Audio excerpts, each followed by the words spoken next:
और अब दिल्ली से बड़ी खबर, ईडब्ल्यूएस आरक्षण पर सुप्रीम फैसला।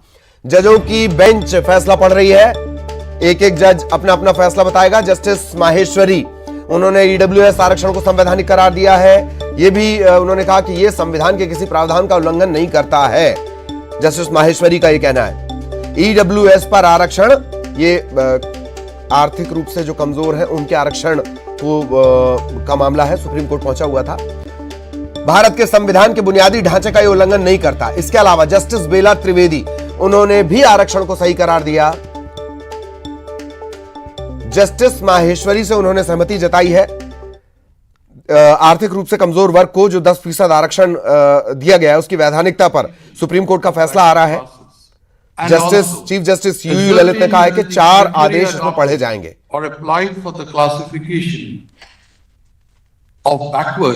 Is relevant for today's conditions.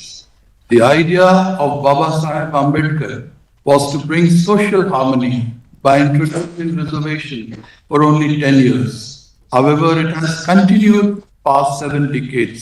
Reservation should not continue for an indefinite period of time so as to become a vested interest. In the result, I hold that the impugned amendment is valid and in no manner alters the basic structure of the Constitution. Thank you.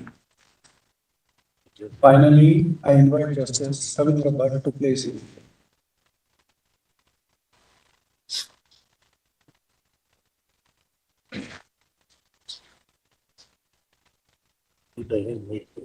I regret my inability to concur with the views expressed by the majority opinion on the validity of the 103rd Amendment on question number 3, since I feel, for reasons set out elaborately in the following opinion, that this court has for the first time in the seven decades of the Republic sanctioned an avowedly exclusionary and discriminatory principle. Our Constitution does not speak the language of exclusion. In my considered opinion, the amendment by the language of exclusion undermines the fabric of social justice and thereby the basic structure.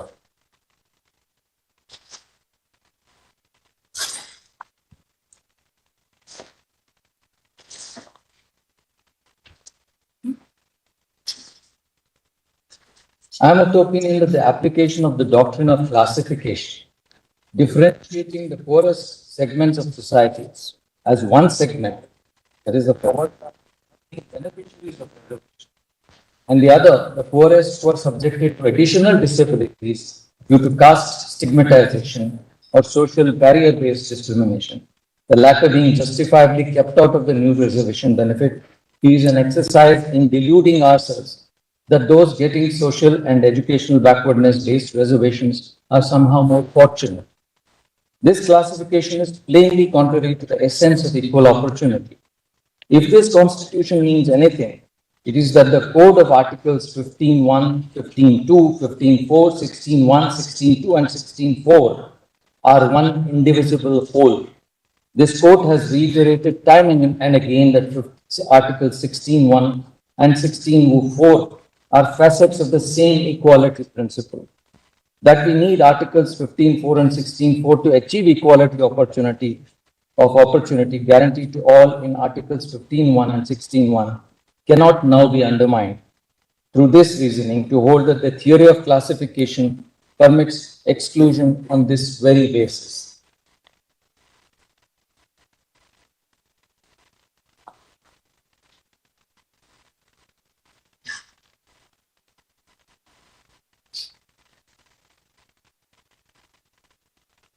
The characterization of including the poor, that is, those who qualify for economic eligibility, among those covered under Articles 15.4 and 16.4 in the new reservations under 15.6 and 16.6 as bestowing double benefit is incorrect. What is described as benefits for those covered under Articles 15.4 and 16.4 by the Union cannot be understood to be a free pass, but as a reparative and compensatory mechanism meant to level the field, whereby where they are तो सुना आपने, जहां पर justice Maheshwari ने EWS आरक्षण को संवैधानिक करार दिया है। और ज्यादा जानकारी के साथ संवाददाता सुशील जुड़ गए हैं। सुशील, ईडब्ल्यूएस आरक्षण पर सुप्रीम फैसला, देखा जा रहा है कि 5 जजों की बेंच फैसला पढ़ रही है। क्या कुछ इस फैसले के अंतर्गत समाहित है? Stay on the line.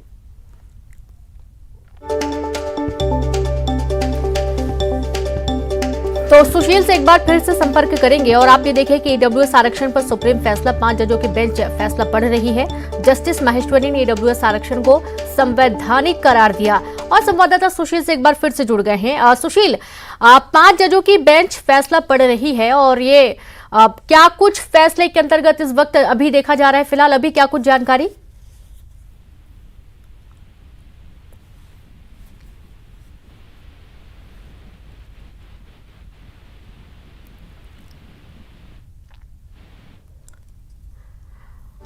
तो सुशील तक आवाज नहीं पहुंच पा रही है। बता दें कि ये संविधान के किसी प्रावधान का उल्लंघन नहीं करता है। जस्टिस माहेश्वरी ने कहा, ईडब्ल्यूएस पर आरक्षण भारत के संविधान के बुनियादी ढांचे का उल्लंघन नहीं करता। जस्टिस बेला त्रिवेदी ने भी आरक्षण को सही करार दिया। जस्टिस माहेश्वरी से सहमति उन्होंने जताई है। 16(1) and 16(2) is that caste-based or community-based exclusion, that is the practice of discrimination, is impermissible. Whichever way one would look at it, the Constitution is intolerant towards discrimination and untouchability in all forms and manifestations. और एक बार फिर से सुशील से बात करेंगे। सुशील, 5 जजों की bench फैसला पढ़ रही है, क्या कुछ अभी जानकारी निकल कर आई है? जी देखिए, साबर से केंद्र सरकार के लिए इस पूरे मामले में बड़ी राहत है, क्योंकि सुप्रीम कोर्ट ने केंद्र सरकार के द्वारा दिए जा रहे ईडब्ल्यूएस कोटा में 10% का जो आरक्षण का फैसला था उसको वैध करार दिया है। यानी कि justice Dinesh Maheshwari, chief justice UU Lalit और बेला एम त्रिवेदी की बेंच ने के तीनों जजों का फैसला एक समान है। जस्टिस रविंद्र भट्ट जो फिलहाल इस पूरे मामले में इन तीनों फैसलों से ताल्लुक नहीं रखते हैं, उनका फैसला अलग से है। लेकिन फिलहाल इस पूरे फैसले में अब कहीं ना कहीं एक बड़ी राहत केंद्र सरकार को, यानी कि जो फिलहाल ईडब्ल्यूएस कोटे में 10% का आरक्षण तमाम लोगों को दिया जा रहा था, वो फिलहाल बना रहेगा। और ये संविधान पीठ की एक बड़ी खबर होगी और कहीं ना कहीं सेंट्रल गवर्नमेंट के लिए एक बड़ी राहत। बिल्कुल, सेंट्रल गवर्नमेंट के लिए भी बड़ी राहत है और एक बड़ी संख्या को भी एक बड़ी राहत होगी। और आज ये जो फैसला है, सभी की सहमति जताई गई है, उससे कहीं ना कहीं खुशखबरी भी बहुत ज्यादा रहेगी। जी देखिए, साफ तौर से केंद्र सरकार ने इस पूरे मामले में गरीब सवर्ण लोगों को आगे बढ़ाने के लिए एक बड़ा फैसला लिया था। हालांकि इस फैसले के खिलाफ सुप्रीम कोर्ट में याचिका दाखिल की गई थी और ये कहा गया था कि जो फैसला फिलहाल केंद्र सरकार के द्वारा लिया गया है, ये संविधान के मूल ढांचे से अलग है। बिल्कुल, सुप्रीम कोर्ट की संविधान पीठ आज आर्थिक रूप से जो कमजोर वर्ग है, 10% आरक्षण दिए जाने के विरोध में दायर याचिकाओं पर फैसला सुना रही है। और ये काफी महत्वपूर्ण भी है। कोटे को वैधता को चुनौती देने वाली याचिकाओं पर सुनवाई हुई और आप ये देखिए कि आज सभी जजों ने इसे वैध करार दिया है। तो ईडब्ल्यूएस आरक्षण पर सुप्रीम फैसला, 5 जजों की बेंच फैसला पढ़ रही है। जस्टिस माहेश्वरी ने ईडब्ल्यूएस आरक्षण को संवैधानिक करार दिया। उनका यह कहना है कि ईडब्ल्यूएस पर आरक्षण भारत के संविधान के बुनियादी ढांचे का उल्लंघन नहीं करता है। जस्टिस बेला त्रिवेदी ने भी आरक्षण को सही करार दिया है। जस्टिस माहेश्वरी से सहमति जताते हुए उन्होंने इसे सही करार दिया है।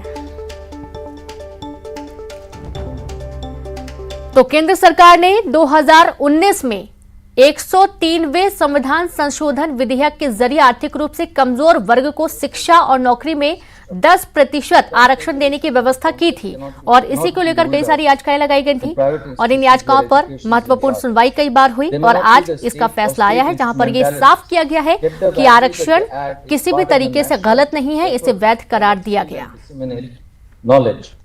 These institutions, therefore, also constitute material resources of the community, in which the state has a vital interest and are not merely bodies set up to further private objective of their founders, unlike in the case of shareholders of the company. Therefore, I hold that on question number 2, the amendment is valid, but for reasons of answering question number 3, the amendment has to go. तो आप ये देखिए कि 2019 में लागू किए गए EWS कोटे को सत्तारूढ़ party Before I DMK sum up, समेत I कई wish to address याचिकाकर्ताओं one ने point इसे which संविधान majority का उल्लंघन has बताते dealt हुए with, चुनौती दी थी। But more as a note of caution, because it is not necessary for me to deal with that aspect, which is the 50% cap. It is pertinent to note that the breach of the 50% limit is the principal ground of attack of the 76th Constitutional Amendment, 1994, which is inserted as entry